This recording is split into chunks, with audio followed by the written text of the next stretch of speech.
He went from leading in a mosque to pastoring a church. Mehdi Tabakhi's spiritual journey included Iran, Malaysia, the United Arab Emirates, and Canada. Mehdi was a Muslim. He was on a business trip in Malaysia, and he was invited to church. And Mehdi, that would begin a very interesting process. Before we get to how you came to Jesus, you grew up in Iran. Tell me about your life there. Well, I grew up as a normal Muslim man, in a Muslim family, in a Muslim country. But I was born in a city near of where Abraham was born, Ur of Chaldean, just a few hours away, which is in the border of Iraq and Iran. But due to the war of Iran and Iraq, so we have to flee the city and go to the capital of Iran.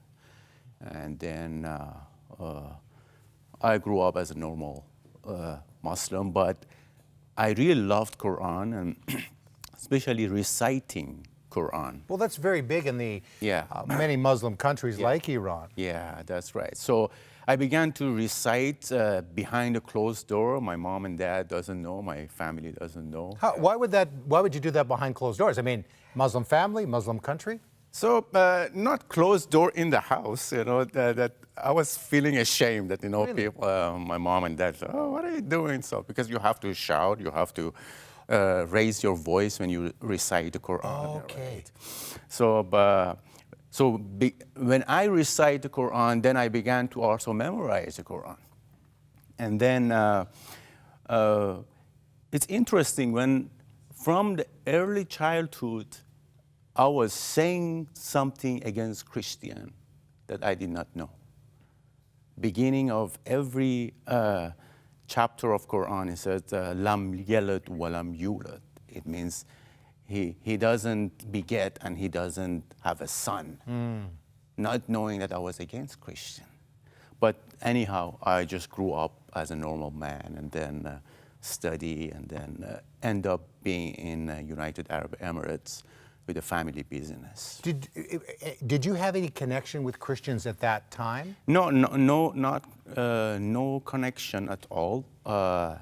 I just knew that Jesus is a prophet because they taught us that Jesus is a prophet. But it's interestingly, they also taught us that Jesus will come back to judge the world, but with someone whose name is my name, Mehdi, judge the world, according to the Shia Muslim. But Sunni doesn't believe that. But my journey is interesting, but when I was in Dubai, I have to go back to Malaysia for a business trip.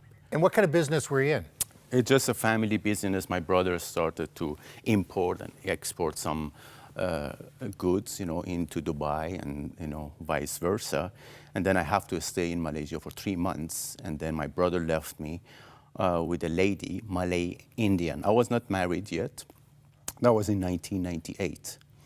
And I was accidentally went to the church. Accidentally? Yeah. From what I understood, she was kind of saying, hey, you got to come to church.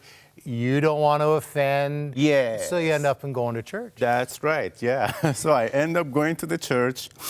And then I did not have any clue that I will live in Canada. No clue at all. But interestingly, the guy that they were there, they were husband and wife, mid-60s, 70s, from Canada. They were a guest pastor in Malaysia. Right, yeah. And then at the end of the service, my friend, the lady friend, said, would you like to ask these guys, to pray for you and stuff like that? And then I approached. I was not good in English during that time, so very slow and stuff. But these guys came and they prayed for me. But they prayed, they prophesied in a sense. Right, and I want to talk about that when we come back. But this is my experience I found with Muslim people here in Canada, and I have many friends from Muslim backgrounds, is that when you ask, can I pray for you, they're very receptive. That's right, yeah. And so you were receptive. Yeah, I think no one rejects prayer. No one rejects prayer. So in that moment, they said, I said, okay, I believe in Jesus Christ as a prophet, because they asked me if you believe in Jesus. I said, I believe him as a prophet. So, okay, can we pray for you They prayed for me. They said, you will go back to your own country, but you will not stay there.